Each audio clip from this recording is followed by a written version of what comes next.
अभी चीन की न्यूक्लियर सबमरीन न्यूक्लियर अटैक करने की पूरी ताकत के साथ साउथ चीन सी और हिंद महासागर में तैनात है। चीन एक बहुत खतरनाक न्यूक्लियर सबमरीन बना रहा है, जिससे अमेरिका, जापान समेत भारत की बढ़ सकती है परेशानियां। बीते कुछ महीने पहले यूएस नेवल वॉर कॉलेज के एक प्रेस कॉन्फ्रेंस में हुए फंक्शन में इस पर बात हुई और चीन के मैरीटाइम स्टडी इंस्टीट्यूट में अगस्त में आर्टिकल में इस नई न्यूक्लियर सबमरीन की खासियतों के बारे में जानकारी दी।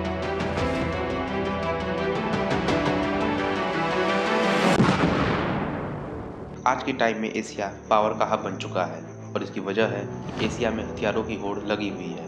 अब हथियारों की चाह में चीन ने दुनिया को परेशानी बढ़ा दी है। दरअसल चीन एक बेहद खतरनाक न्यूक्लियर सबमरीन का तेजी से विकास कर रहा है। इस सबमरीन की खासियत यह है कि यह काफ़ी शांत तरीके से समुद्र में नज़र रख सकता है, जिसके चलते इसका पता लगा पाना बहुत मुश्किल हो सकता है।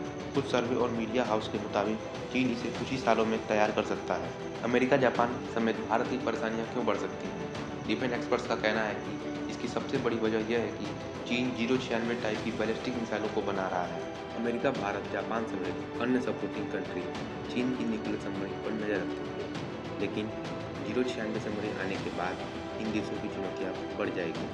पहले चीन की नेवी 094 न्यूक्लियर सबमरीन का इस्तेमाल कर रही थी, जिस पर चीन की अत्याधुनिक सबमरीन पर GL-3 मिसाइल तैनात थी, लेकिन ये सबमरीन काफ़ी आवाज़ करती थी, जिसके चलते इसे ट्रैक कर पाना आसान था।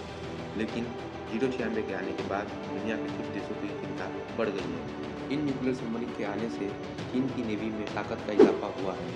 कुछ आर्टिकल्स और वेबसाइट्स के मुताबिक चीन इस सबमरीन को दूसरी तकनीक से बनाया है, लेकिन अभी तक दोनों देशों ने इसे लेकर कोई जानकारी नहीं दी है।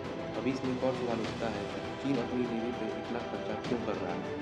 चीन ने साल 2023 में मार्च के महीने में अपना बजट अनाउंस किया, जिसमें डिफेंस के लिए 224 बिलियन अमेरिकी डॉलर के करीब था। उसमें से एक बड़ा हिस्सा नेवी का था, जिससे उसकी स्ट्रेटजी साफ नज़र आ रही है। इस स्ट्रेटजी के मुताबिक हिंद महासागर के आसपास के देशों में रणनीतिक बंदरगाहों और बुनियादी ढांचों का निर्माण और सुरक्षा शामिल है, जिसका इस्तेमाल चीन जरूरत पड़ने पर कर सकता है।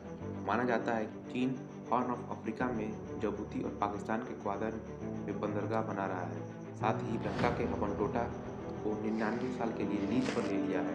अब कई लोगों का सवाल होगा कि स्ट्रिंग ऑफ पेर्ल्स क्या है? स्ट्रिंग ऑफ पेर्ल्स यानी कि इंडियन ओशियन IUR में चीन की वह घेराबंदी जिसे भारत के लिए तैयार किया गया है।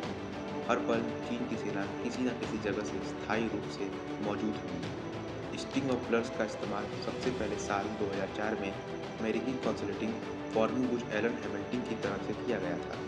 इसका इस्तेमाल परिकल्पना के तहत किया गया था, जिसके मुताबिक चीन इंडियन ओशियन के दायरे में तेजी से अपना नेवी को तैनात कर रहा है। यह भारत के लिए बहुत बड़ा खतरा हो सकता है। साल 2008 में अमेरिकी पॉलिटिशियन और प्रोफेसर डेविड सिन ने भी इसी तरह की बात कही थी। उन्होंने आशंका जताया था कि चीन नौसेना की क्षमताओं में इजाफा करेगा। उसका मकसद अफ्रीका और मिडिल ईस्ट में मौजूद संसाधनों को सुरक्षित तरीके से लाना होगा। स्ट्रिंग ऑफ पेर्ल्स के तहत चीन उस समय पाकिस्तान के ग्वादर, श्रीलंका के हबनटोटा, अफ्रीकी बंदरगाह जिबूती, मालदीव्स, बांग्लादेश और म्यांमार में मौजूद है। इससे निपटने के लिए क्या कह रहा है भारत? इसके लिए हमको चलना पड़ेगा भारत की एक्ट ईस्ट स्ट्रेटजी। इस नीति के हिसाब से भारत ने साउथ ईस्ट अफ्रीका देशों की इकोनॉमी के साथ लेकर चलने के मकसद से एक्ट ईस्ट पॉलिसी लॉन्च किया था। जैसे जापान, ऑस्ट्रेलिया और अमेरिका नेवी के साथ स्क्वाड एक्सरसाइज भी इसी तरफ किया गया एक प्रयास है। ग्वादर को घेरने के लिए ईरान के चाबर में भारत बंदरगाह पर पकड़ मजबूत कर रहा है। सिंगापुर के साथ साल 2017 में एक कॉन्ट्रैक्ट साइन किया गया था, जिसके बाद दोनों देशों में एक दूसरे की मिलिट्री बेस का प्रयोग करने पर राजी हुए हैं। अंडमान निकोबार द्वीप और मेल्का स्टेट के अंत तक नेवी के बेसेस को बढ़ाया जा रहा है। भारत अब धीरे धीरे साउथ ईस्ट एशिया पर अपने कदम मजबूत करता जा रहा है।